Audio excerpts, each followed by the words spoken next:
1.5-2 महीने बस 60s और 70s के गाने पे प्रैक्टिस की। उस ज़माने के जो एक्टर्स थे राजेश खन्ना जी, देवानंद और भी जो बाकी कलाकार थे, शम्मी कपूर, इन सब के गानों पे बहुत जम के डांस किया। इनके पूरे ग्रुप रहता था इनका साथ में, हर किसी को इन्वॉल्व कर लेते थे, मेरे ड्राइवर से लेकर मेरी मैनेजर सब इन्वॉल्व हो जाते थे उस डांस में, और पूरा इम्प्रोवाइज करते थे और साथ साथ कभी कभी कुछ स्टेप्स भी कोरियोग्राफ करते थे। तो उस ज़माने के कैरेक्टर में डालने के लिए इन्होंने मुझ पे बहुत मेहनत की। एंड मैं ऑलवेज इनके लिए इनके लिए और शर्षल भाई के लिए, जिन्होंने बहुत गाइड भी किया। और आई थिंक इनका काम ही इनके बारे में सब कुछ बोलता है। पाँचों के पाँचों जो गाने इन्होंने कोरियोग्राफ किए हैं, उन सब पे जो प्यार बरस रहा है, और जो थिएटर में लोग, आई थिंक ये पहली फिल्म है जहाँ पे लोगों ने मुझे कहा है कि क्योंकि चल तेरे इश्क का वीडियो नहीं आया था बाहर, लोग थिएटर में जा रहे थे बस वीडियो को ऑडियो के साथ सुनने के लिए। ये बहुत ज़माने बाद ऐसी चीज़ हुई है कि लोग गाना देखने के लिए पिक्चर जा रहे हैं। तो I think it's all because of her hard work and she deserves this moment. like to say आपका पूरा experience on debut film, on dance, खुद को विश्वास ही नहीं होता है कि ये सब हो गया है। एंड एक जो सबसे बड़ा कॉम्प्लीमेंट मिला है, दैट्स फॉर द सॉन्ग। किसी ने मुझे कल ही कहा कि हमने उमराव जान देखी थी आज से बहुत साल पहले, और वो सेम चीज़ हमें इतने सालों बाद देखने मिली है। तो I think ma'am thank you, मतलब डेब्यू मूवी में इतना बड़ा सॉन्ग एंड मैम की कोरियोग्राफी, मतलब थैंक यू मैम। उसका कितनी बड़ी उपलब्धि है अपने आप में ये पवन भारद्वाज, कैसे बस बड़ी बड़ी फिल्मों को पीछे कर दिया है। चलो रिव्यू में सबसे बड़ी बात क्या कर रहा है खड़खड़, गदर को क्या टक्कर देगी, तो सबका ये जवाब था कि गदर का। ये हम जानते थे पिक्चर बनाने के पहले भी कि गदर 2 की सबसे बड़ी सबसे बड़ा जो कंपैरिजन होगा वो गदर 1 से ही होगा। तो इसलिए इतने साल भी लगे कहानी को ढूंढने में, एक सही कहानी मिले, एक सही एक सही प्लेटफॉर्म मिले।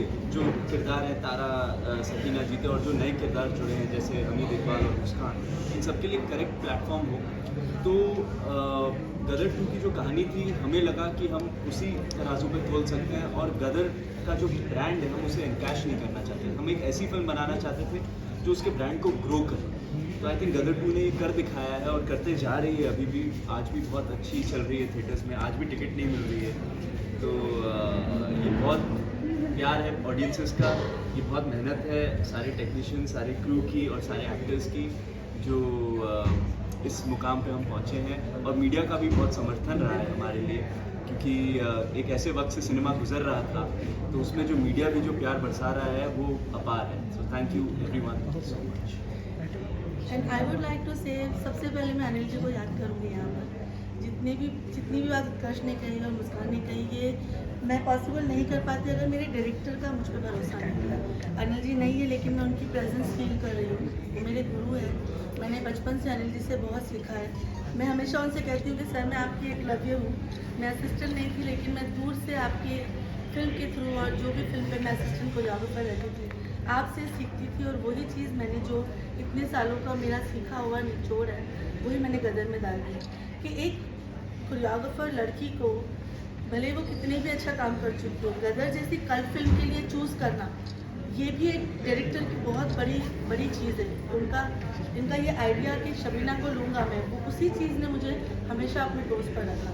इसीलिए मैंने 2 साल तक कोई और फिल्म नहीं की, मैंने सिर्फ गदर की, और गदर के लिए बहुत तैयारियाँ की। जैसे उत्कर्ष ने थैंक यू इतना प्रेस किया, लेकिन ये मैं तुम्हारे बगैर नहीं कर पाती। ये एक मिलीजुली साझेदारी होती है कि एक्टर जब अपने आप को आपके हवाले कर देता है, तभी हम टेक्नीशियंस उसको संवारना शुरू करते हैं।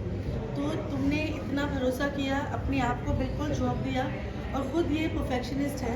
मैं इसे कहती हूँ कि ये इतना परफेक्शनिस्ट है, अपनी एज से बहुत ज़्यादा सोचता है, समझता है और चीज़ों को तराशता रहता है। उत्कर्ष, मैंने उत्कर्ष के साथ जीनियस की थी, तब से ही मैं इसे अपना स्टार बोलती हूँ।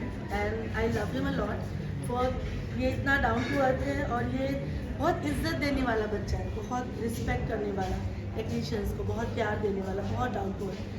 बस वो जीनियस के बाद से मेरे दिल में ऐसा बसा कि दूसरी बार जब मौका मिला तो मैंने अपनी जान लगा दी कि उत्कर्ष को मुझे ऐसे करवाना है, बस लोग इस चीज़ को याद रखें। और हमने जो ट्रेनिंग शुरू की पुराने गानों को देखकर, he like he was all there, बिल्कुल ऐसे अंदर आके इस तरीके से फोकस करके किया कि अगर उत्कर्ष नहीं होता तो मैं शायद नहीं कर पाती ऐसे। Even for her those thing, ये मुझे इतने गौर से देखती थी कि कभी कभी मैं ऐसे, ये मुझे डांस करते हुए ऐसे देखते देखते मेरे इतने करीब आ जाती थी, मैं बोलती थी सिमरन की ओके नहीं मैम मैं देख रही हूँ कि आप कर कैसे रहे हो तो वो, और इतनी मतलब ये भी इतनी फोकस्ड है। मुझे थोड़ी सी नाराज़गी होती थी कि आजकल के बच्चे ध्यान नहीं देते, फोकस नहीं है, लेकिन ये दोनों ने तो कमाल कर दिया कि मेरा जो काम दिखाई दे रहा है, जो लोग मेरे बारे में बात कर रहे हैं, मैं इनके बगैर तो कर ही नहीं पाती। Today I am celebrating these 2 songs with both of my darlings, because ये नहीं पर्दे पे करते उस तरीके से, उस संजीदगी के साथ जो मैं चाहती थी, तो मैं अपनी कला कैसे दिखा पाई। Even Simran, she didn't get chance to rehearse for many days, but जितना भी रिहर्सल मिला she focused completely on me. ऐसे वो घोड़े का चश्मा लगा के आती थी और वो मेरे सिवा किसी को देखती नहीं थी। मेकअप हेयर अगर उसको कुछ ठीक करे तो उसको पता ही नहीं कोई कुछ कर रहा है, you know. Her costumes was so difficult कि कोई अगर और एक्ट्रेस होती तो वो बोल देती मुझे ये नहीं करना। जो वाइट वाला पोर्शन है चलते रेश में, 2 लड़कियां उसका घाघरा पकड़ के खड़ी होती थी पीछे, वो इतना हैवी था। Every costume was very difficult but she nailed it with every difficult, you know.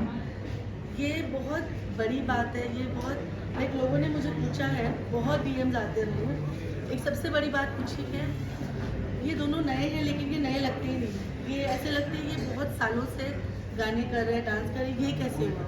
तो उसका जवाब शायद मैं आज देना चाहती हूँ। इसलिए हुआ कि इन दोनों का फोकस, डिटर्मिनेशन, और ये बाहर कुछ दुनिया को जानते ही नहीं थे, ये सिर्फ इसी फिल्म को और इन्हीं गानों के अंदर बसे हुए थे। तो आई थिंक ये इसकी वजह से ही होता है, जब आप पूरी तरह से इसमें झोंक दो अपने आप को और आप एक डायरेक्टर का बंदा बन जाओ, एक्टर बन जाओ, तभी होता है। एक छोटी छोटी चीज़ों को लोगों ने बोला है कि जब वो बिरयानी बन गई थी, जिस तरह जीते ने बिरयानी पे, मुझे वो चीज़ें पूछी है लोगों ने कि मैं हैरान हूँ कि इतना फोकस किया लोगों ने। And he would practice for that also. Ma'am ये करेक्ट है, नहीं मैम आप फिर से देखो, ये उनकी कलाकारी जो इन दोनों के अंदर। And I am really thankful कि वी वर्क टुगेदर। मेरे को एक और चीज़ याद है, मैम जब हम सॉन्ग्स की शूट कर रहे थे, दिल छूट, ठीक है, ऐसा लग रहा है 10 साल से तुम लोग प्यार में पड़े हुए और वो दिख रहा है। Ma'am it was all your love actually, जो आप जिस प्यार से आप हमें देख रही थी, आई थिंक उसकी वजह से ये।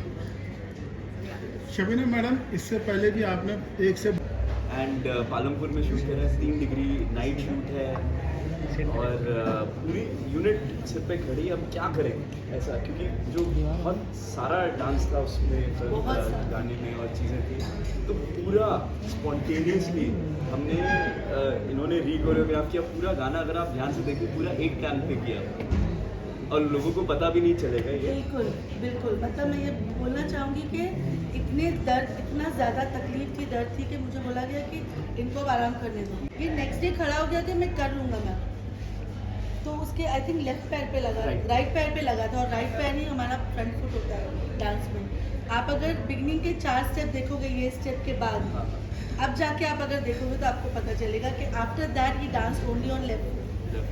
जो कोरियोग्राफी की वो पूरे लेफ्ट पैर पे ही की, and he dance on left पैर, राइट को रखना था, and that was biggest challenge. और ये एक्सक्लूसिव दिया है सबके लिए, एक्सक्लूसिव है, ये अभी तक बाहर में से। ये गदर में मैंने अपने आप को भी प्रूव किया। और दूसरा, जय मास्टर जी, उन्होंने इतने कल्ट गाने किए, इतने खूबसूरती से पिक्चराइज किए कि लोगों के दिमाग में वो छाप बैठी हुई थी। अगर मैं कहीं गलत जाती, वो गलत हो जाता, मैं गलत करना चाहती नहीं थी।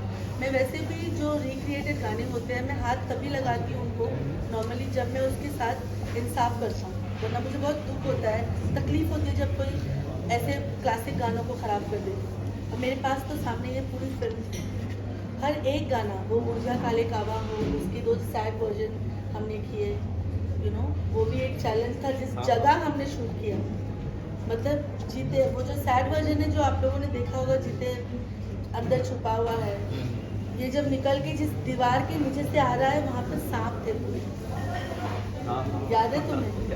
कोई नहीं कर पाता, सब डर जाते थे, क्योंकि जैसे हम जाते थे ऊपर सांप ऐसे पूरी दीवार के अंदर सांप होते थे, और सिर्फ इसको नीचे से निकलना है, रीटेक करना, और ये अकेला उस तरफ है जो बिल्कुल खाई है। वो एरिया ऐसा था कि अकेला कोई खड़ा नहीं हो सकता, and he is there, the entire crew is outside, एक बड़ी सी दीवार के इस तरफ, और मैं सोचती रहती थी कि मैं ये अकेला है यहाँ पे, ये अकेला है, जल्दी करो जल्दी करो जल्दी करो, वो अकेला खड़ा है, जल्दी करो। और वो 1 2 3 4 के बाद उसको उस दीवार के नीचे से आना है, और वो भी ये हाथ रख के आता था। मैं इसको बोली हाथ मत रख, उस पर सांप है।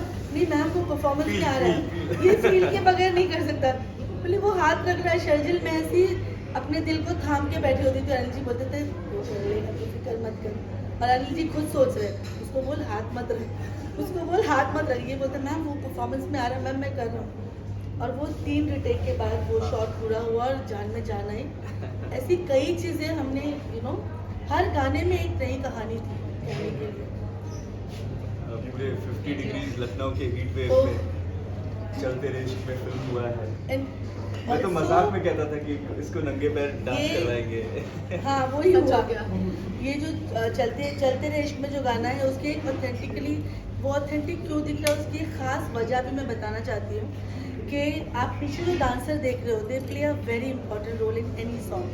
वो सारे के सारे क्लासिकल डांसर हैं।